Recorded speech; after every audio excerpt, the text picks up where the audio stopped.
buenos días, muy buenas tardes o muy buenas noches. Le habla a su hermano en Cristo Carlos Delgado. Y estamos aquí en nuestro comentario de la Biblia. Eh, um, ya estábamos por entrar en la segunda parte del Génesis, es decir, de los capítulos 12 hasta el 50. Y es que esta segunda parte del Génesis marca el inicio del pueblo de Dios, un comienzo humilde que parte de una sola familia, la de Abraham. Al final del libro, cuando descienden a Egipto, el número total de los descendientes es de apenas 66 personas. Este incipiente pueblo estaba organizado bajo la autoridad de los patriarcas, los jefes de familia que guiaban tanto en lo espiritual como en lo social y lo familiar. Es decir, en aquel tiempo no había sacerdotes, sino que era el patriarca el que tenía la responsabilidad de guiar a la familia en la adoración. Eh, um, Vamos a encontrar a tres personajes especiales aquí que son llamados los patriarcas, que son Abraham, que representa la fe, es el padre de la fe, el tipo de Dios Padre, según pues que vamos a encontrar en Génesis 12 al 21. Luego encontraremos a Isaac, que representa la esperanza, es el hijo de Abraham, tipo de Jesús, que fue casi sacrificado, y él lo vamos a encontrar su historia entre Génesis 21 al 25. Y Jacob, que representa el amor, es el nieto de Abraham, y su nombre fue cambiado a Israel, que significa príncipe de Dios, por la acción del Espíritu Santo. Su historia la vamos a encontrar en Génesis 25 al 36. Luego nos vamos a encontrar a los 12 hijos de Jacob, que son las 12 tribus de Israel, el pueblo de Dios y símbolo de la iglesia con 12 apóstoles. Y por último encontraremos la historia de José, que es el tipo del cristiano, y su historia está en Génesis 37 al 50. También es el tipo de Cristo, con 130 semejanzas, por cierto. Bien, pero hablemos primero un poquito de Abraham. Abraham nace en Ur hacia el año 2166 antes de Cristo, en la región que hoy conocemos como Irak, un país que hoy es de mayoría musulmana. Paradójicamente, este hombre es considerado el padre del pueblo judío, mientras que uno de sus hijos, Ismael, es reconocido como el ancestro de los pueblos árabes y por extensión de los musulmanes. Abraham es una figura central en las tres grandes religiones monoteístas, el judaísmo, el cristianismo y el islam. Y su nombre aparece 308 veces en la Biblia, 234 en el Antiguo Testamento y 74 en el Nuevo. Ur, conocida como una de las ciudades más antiguas de Sumeria, tuvo una gran influencia en la región, aunque algunos estudiosos debaten si es la misma Ur de los Caldeos mencionada en la Biblia. Esta ciudad estaba ubicada a orillas del río Éufrates, a unos 260 kilómetros del Golfo Pérsico, y fue fundada antes del año 4000 a.C. Su época de mayor esplendor fue durante la civilización sumeria, entre los años 3100 a 2000 a.C., cuando funcionó como un importante puerto y centro comercial. Hallazgos arqueológicos en las tumbas reales de Ur, datadas alrededor del 2500 a.C., revelan una civilización sorprendentemente sofisticada. Se descubrieron joyas de piedras preciosas, adornos de oro, incluyendo una diadema de 8 metros y medio de largo, armas finamente elaboradas y arpas ceremoniales. Eh, um, los habitantes de Ur eran politeístas y adoraban a deidades que representaban los elementos, el agua, el cielo, la tierra y el aire. Según su mitología, estos dioses crearon el universo al formar una gran expansión dentro de las aguas, separando las de arriba y de las de abajo. El ser humano fue creado con un solo propósito: servir a los dioses, permitiéndoles disfrutar de sus placeres divinos. La cultura sumeria, con su cosmovisión, costumbres y expresión literarias, dejó una huella profunda en todo el antiguo cercano oriente, y muchas de estas influencias se reflejan en los textos del Antiguo Testamento.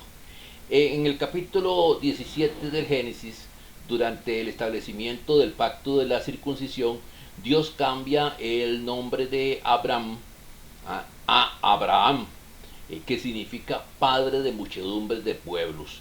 Y efectivamente así ha sido. Abraham es una figura fundacional para judíos, cristianos y musulmanes por igual. Mientras aún vivía en Ur de los Caldeos y era parte de una cultura idólatra, Abraham fue llamado por Dios. A pesar de no conocer su destino, creyó en la promesa divina y confiando en que Dios proveerá, como dice Romanos 4:16 y Génesis 22:8. Él lo deja todo y parte llevando consigo a su esposa y a su sobrino Lot. La llamada de Dios está registrada en Génesis 12:1 al 3, donde se le ordena: vete de tu tierra, de tu patria y de la casa de tu padre. De ti haré una nación grande y te bendeciré. A esta promesa se le añade una dimensión mesiánica: en ti serán benditas todas las familias de la tierra.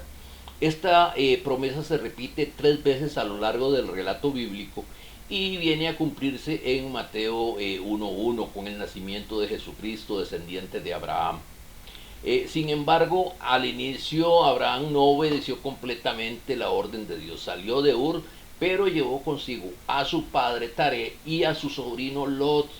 Esta decisión lo llevó a detenerse por un tiempo en Harán. Harán era una ciudad al norte de Mesopotamia, ubicada a unos 32 kilómetros al sureste del actual Urfa, en en el este de Turquía. Allí vivió Abraham junto a su padre tras emigrar de Ur. Solo después de la muerte de su padre continuó su viaje hacia Canaán. Este episodio refuerza el origen arameo de los patriarcas, tal como se menciona en Deuteronomio 26:5. Harán también es significativa en la historia familiar de Abraham.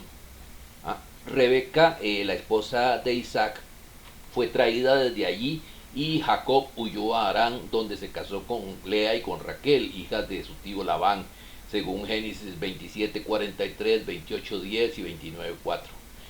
La ciudad, fundada posiblemente durante la tercera dinastía de Ur, eso fue alrededor del año 2000 a.C., fue un importante centro de adoración a la luna. Textos como Ezequiel 27:23 la describen como una famosa ciudad comercial, y según Isaías 37:12 y Segundo de Reyes 19:12, fue devastada antes de la invasión de Sennacherib. Sin embargo, los hallazgos arqueológicos indican que Harán persistió hasta la época cristiana, sobreviviendo a los periodos asirio, babilónico e islámico.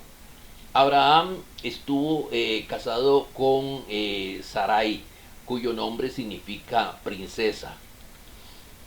Después de recorrer más de 1600 kilómetros desde su tierra natal, Abraham llegó a Siquem, el lugar donde siglos más tarde Jesús se encontraría con la mujer samaritana. Allí Abraham construyó su primer altar al Señor, como relata Génesis 12:6 al 7. El nombre Siquem significa espalda u hombro. pero tradicionalmente se ha asociado también con el espíritu, recordándonos que la vida espiritual es el inicio del verdadero camino con Dios. Sin embargo, tener solo una experiencia espiritual no es suficiente. Abraham continuó su camino hasta Betel, que significa casa de Dios. Allí levantó un segundo altar, según Génesis 12:8, simbolizando un paso más profundo, estar en la presencia de Dios, en su casa, en comunión con Él. No obstante, tampoco basta con tener una experiencia espiritual y participar en la vida eclesial. El patriarca siguió hasta Hebrón, cuyo nombre significa comunidad o amistad. Allí fue donde construyó su tercer altar, según Génesis 13:18. Este último paso es fundamental. La vida cristiana auténtica se expresa en comunidad, en relaciones fraternas, en un pueblo unido por la fe. Así, el camino de Abraham simboliza también el recorrido del creyente, de la experiencia personal del Espíritu en Siquem, a la vida en la iglesia en Betel, hasta llegar a la comunión verdadera con Dios y los demás en Hebrón. La fe viva no queda en lo individual ni en lo institucional, se encarna en la comunidad de los creyentes. Después de un breve tiempo en Betel, Abraham fue puesto a prueba. Aunque había obedecido el llamado de Dios y experimentado victorias espirituales, una gran hambre en la tierra lo debilitó. En lugar de permanecer en fe y confiar en la provisión divina, descendió a Egipto en busca de sustento, según Génesis 12:10. Esta es la primera mención de Egipto en las Escrituras y no es casual. En la Biblia, Egipto se convierte en símbolo del mundo, de los recursos humanos que ofrecen una falsa seguridad en contraste con la dependencia del Señor. Es por eso que el profeta Isaías más tarde advierte: ay de los que desciendan a Egipto en busca de ayuda, de los que se apoyan en caballos, confían en la multitud de sus carros y en la gran fuerza de sus jinetes, pero no miran al Santo de Israel ni buscan al Señor. Isaías 31:1. Al llegar a Egipto, la fe de Abraham vaciló. Temiendo por su vida, pidió a Sarai que dijera que era su hermana y no su esposa. Génesis 12:11 al 13. El faraón, engañado por esta media verdad, tomó a Sarai para sí y colmó a Abraham de riquezas. Así, Abraham salió de Egipto materialmente enriquecido, pero espiritualmente comprometido. Su prosperidad no fue fruto de la obediencia, sino de la debilidad y el engaño. Esta etapa representa una lección poderosa, poderosísima. La desconfianza en Dios y la dependencia de los medios del mundo pueden traer beneficios aparentes, pero no una bendición verdadera. Cuando Abraham regresó de Egipto, lo primero que hizo fue volver a Betel, al lugar donde antes había invocado el nombre del Señor. Era allí donde había dejado las bendiciones de Dios y allí donde retomó su comunión con Él, según Génesis 13:3 y 4. Esta actitud refleja el principio espiritual de que cuando caemos, el verdadero arrepentimiento nos lleva de vuelta al punto donde nos apartamos de Dios. Sin embargo, las consecuencias de su desobediencia todavía lo alcanzaban. Aunque había salido de Ur, no lo hizo completamente conforme al mandato divino, pues llevó consigo a su sobrino Lot, y ahora esa decisión empezaba a producir tensiones. Los siervos de Abraham y los de Lot comenzaron a disputar entre sí por la tierra y el ganado, señal de que no podían habitar juntos en paz debido a sus muchas posesiones, según Génesis 13:5 al 7. Con humildad y sabiduría, Abraham hizo algo que pocos hombres mayores y de mayor autoridad hubieran hecho. Se dio el derecho de elegir a su sobrino. Le dijo: no haya altercado entre nosotros, ni entre mis pastores y los tuyos, porque somos hermanos. Si tú vas a la izquierda, yo iré a la derecha. y si tú vas a la derecha, yo iré a la izquierda. Génesis 13, 8 y 9. Lot, en cambio, reveló su falta de visión espiritual. Alzó sus ojos y escogió la llanura fértil del Jordán, atraído por su apariencia, sin discernir el carácter de sus habitantes.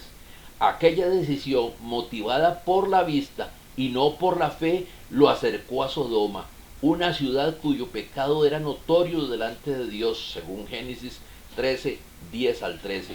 Este paso marcaría el comienzo de muchas dificultades en su vida. Se registra en Génesis la primera guerra de la Biblia. A partir de este punto y hasta Revelación 19, la historia bíblica y la humanidad estarían marcadas por guerras y conflictos.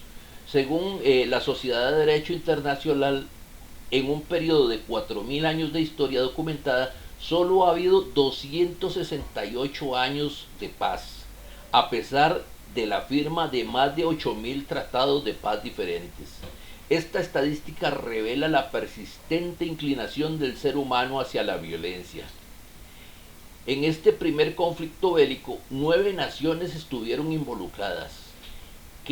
Kedorlaomer, rey de Elam, formó una coalición con Amrafel, rey de Sinar, y otros aliados para enfrentarse contra los reyes de Sodoma, Gomorra, Atma, Seboín y Bela o Zoar. En la batalla del valle de Sidim, Kedorlaomer resultó vencedor, y entre los prisioneros capturados estaba Lot, el sobrino de Abraham. Eso lo podemos encontrar en Génesis 14 del 1 al 12. Al enterarse de la captura de su sobrino, Abraham actuó con valentía y fe. Reunió a sus 318 siervos entrenados, nacidos en su casa, y con una táctica de ataque nocturno sorprendió a los invasores, los derrotó y rescató a Lot junto con sus bienes y las personas que habían sido tomadas. Eso lo podemos leer en Génesis 14 del 13 al 16. A su regreso, Abraham fue recibido por Melquisedec, rey de Salem y sacerdote del Dios Altísimo. Lo bendijo y le ofreció pan y vino, y Abraham le dio el diezmo de todo, según Génesis 14, 18 al 20. Este misterioso personaje aparece solamente una vez en todo el Antiguo Testamento, y luego en Salmo 110:4, donde se profetiza que el Mesías será sacerdote para siempre según el orden de Melquisedec. Su significado espiritual y tipológico es desarrollado ampliamente en Hebreos 7, donde el autor explica que el sacerdocio de Melquisedec es superior al de Aarón por varias razones fundamentales. No tiene una genealogía registrada, lo que lo convierte en un símbolo de eternidad. Recibe el diezmo de Abraham, mostrando su posición superior. Bendice a Abraham y el menor es bendecido por el mayor. Es rey y sacerdote a la vez, algo que la ley mosaica no permitía combinar. Melquisedec, por tanto, es un tipo de Cristo, quien es rey de justicia y de paz, y cuyo sacerdocio es eterno, no basado en linaje humano, sino en el poder de una vida indestructible. Tomemos esto en cuenta. Hasta el mismo Abraham le pagó diezmos. Él bendijo a Abraham. Él es el tipo de un sacerdote que vive para siempre. Leví, que aún no había nacido, le pagó diezmos en la persona de Abraham. La permanencia de su sacerdocio en Cristo implicó la abrogación del sistema de Levítico. Él fue hecho sacerdote, no sin un juramento, y su sacerdocio ni se puede transmitir ni puede ser interrumpido por la muerte. Y como último, Melquisedec vivirá para siempre porque tiene un sacerdocio inalterable. Existe una antigua tradición entre los judíos que identifica a Melquisedec con Sem, el hijo de Noé, quien según los cálculos genealógicos pudo haber vivido hasta la época de Abraham. No obstante, el relato bíblico lo presenta como rey de Salem y sacerdote del Dios Altísimo, un personaje sin genealogía conocida. lo cual es altamente significativo en el contexto bíblico. Melquisedec era posiblemente un príncipe cananeo, pero lo más importante es que era un adorador genuino del Dios verdadero en una época y una región dominadas por la idolatría. En su enigmática figura encontramos un claro tipo de nuestro Señor Jesucristo, nuestro glorioso sumo sacerdote, según el orden eterno que no depende del linaje humano, como dice Hebreos 5, 6 y 7 y 6 en el versículo 20. La epístola a los hebreos resalta que a Melquisedec se le atribuyen características que trascienden lo humano. No tiene padre, ni madre, ni genealogía. No tiene principio de días, ni fin de vida. Y permanece sacerdote para siempre. Eso lo vemos en Hebreos 7:3. Estas descripciones han llevado a muchos teólogos a considerar que Melquisedec no solo es un tipo de Cristo, sino que pudo haber sido una teofanía o cristofanía, o sea, una manifestación visible de Dios, específicamente de Cristo, en forma humana antes de la encarnación en Belén. Así Melquisedec es mucho más que un personaje histórico, es un testimonio profético viviente de la eternidad, majestad y supremacía del sacerdocio de Cristo, quien es Rey de justicia, Rey de paz y sacerdote eterno del Dios Altísimo. Dios establece una alianza con Abraham, prometiéndole una descendencia por medio de Sara. El versículo Génesis 15:6 dice: Abraham creyó al Señor y el Señor lo reconoció como justo. Este versículo será citado posteriormente por Pablo y Santiago como fundamento teológico de la doctrina de la justificación por la fe en Romanos 4:3, en Gálatas 3:6 y en Santiago 2:23. En este contexto, la circuncisión introducida en el capítulo 17 no es la causa de justificación, sino la señal externa que confirma que ya había sido justificado por su fe. Bien, Dios tardaba en cumplir su promesa y Sara envejecía. Siguiendo una antigua costumbre, ella consintió en que su sierva egipcia, Agar, tuviera un hijo con Abraham. El niño se llamó Ismael, que significa Dios oye. Sin embargo, cuando Agar quedó embarazada, comenzó a mirar con desprecio a su señora, lo que provocó el enojo de Sara. Agar huyó entonces al desierto, probablemente con la intención de regresar a su tierra natal, Egipto. Allí el ángel de Adonai la encontró y le ordenó que volviera a su señora, asegurándole que multiplicaría en gran manera su descendencia.